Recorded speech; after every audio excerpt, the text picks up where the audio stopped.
Halo kawan-kawan, perkenalkan kami dari kelompok 1 penerapan asas-asas hukum pidana yang beranggotakan yaitu 1. Saya sendiri Muhammad Al-Qadri, kedua Rifi Kusnan Muawar, ketiga Matul Lesi Setionugroho, keempat Ilham Sawaldi, kelima Hilwani, dan keenam Agustori.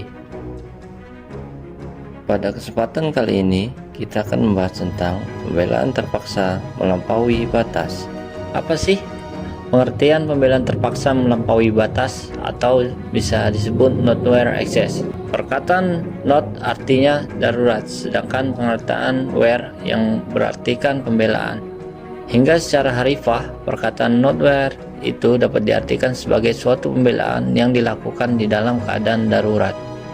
Namun, pembelaan tersebut harus seimbang dengan serangan atau ancaman. Serangan tidak boleh melampaui batas keperluan dan keharusan. Asas ini disebut sebagai asas subsidiaritas. Harus seimbang antara kepentingan yang dibela dan cara yang dipakai di satu pihak dan kepentingan yang dikorbankan. Pembelaan terpaksa sebagai alasan penghapus pidana ada pasal 49 ayat 1 dan ayat 2 KUHP yang berbunyi sebagai berikut. 1. Barang siapa terpaksa melakukan perbuatan untuk pembelaan karena ada serangan atau ancaman serangan ketika itu yang melawan hukum terhadap diri sendiri maupun orang lain, terhadap kehormatan kesusilaan atau harta benda sendiri maupun orang lain, tidak dipidana. Ayat 2. Pembelaan terpaksa yang melampaui batas yang langsung disebabkan oleh keguncangan jiwa yang hebat karena serangan atau ancaman serangan itu tidak dapat dipidana. Apa sih perbedaan pembelaan terpaksa dan pembelaan terpaksa yang melampaui batas? Pada pembelaan terpaksa yang melampaui batas, membuat melampaui batas karena keguncangan jiwa yang hebat.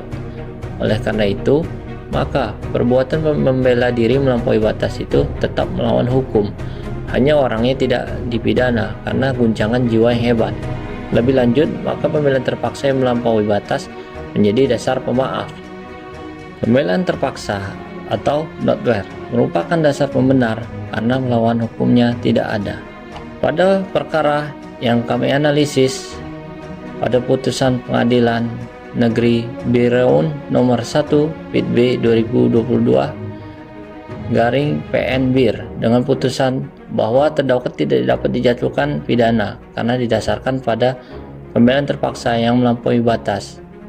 Menurut pertimbangan kelompok kami setuju dengan putusan yang dikeluarkan oleh Pengadilan Negeri Biraun karena pada kasus posisinya terdakwa memukul saksi Munir bin Nurdi. Dalam perkara ini adalah korban. Dalam posisi terdakwa mengalami guncangan jiwa karena sebelumnya istri terdakwa dianiaya terlebih dahulu oleh korban dengan menggunakan tangan yang terkepal sebanyak 2 kali dan menendang tangan kiri istri terdakwa sebanyak 1 kali. Terdakwa yang melihat perbuatan korban berniat untuk menghentikan perbuatan penganiayaan korban terhadap istri terdakwa tersebut dengan cara memeluk korban dari belakang menggunakan kedua tangannya. Namun korban tetap meronta-ronta hingga keduanya terjatuh ke tanah dan terjadilah perkelahian antara terdakwa dan korban. Selanjutnya, pada saat terdakwa terjatuh, korban sempat berusaha melakukan pemukulan terhadap terdakwa dengan tangan kanan korban, namun meleset dan mengenai aspal hingga menyebabkan jari tengah tangan korban patah. Setelah itu, korban dilerai dengan cara dipeluk istrinya dan terdakwa dilerai oleh istrinya. Pada saat itu, terdakwa sudah tidak ingin melawan lagi, tetapi korban masih meronta-ronta dan mencari barang untuk memukul terdakwa, sehingga terdakwa dalam keadaan panik dan gusar telah terlebih dahulu menemukan kayu, lalu terdakwa langsung memukul kayu tersebut kepada korban untuk melindungi diri terdakwa, akan tetapi sempat ditangkis oleh korban sehingga terjadilah perkelahian lagi dan terhenti perkelahian saat keduanya dalam kondisi lemas. Sehingga dalam analisis kelompok kami setuju dengan putusan majelis hakim menimbang berdasarkan pertimbangan tentang pembelaan paksa yang melampaui batas dan dihubungkan dengan alasan terdakwa melakukan penganiayaan kepada korban sebagaimana telah diuraikan. Maka majelis hakim berpendapat perbuatan terdakwa telah terbukti melakukan tindak pidana penganiayaan sebagaimana dalam dakwaan tunggal penuntut umum. Akan tetapi perbuatan tersebut tidak dapat dituntut karena didasarkan pada adanya pembelaan paksa yang melampaui batas, not where excess, sebagaimana dimaksud dalam pasal 49 ayat 2 KUHP. Sekian penjelasan dari kelompok kami. Wabillahi taufik wal hidayah. Wassalamualaikum warahmatullahi wabarakatuh.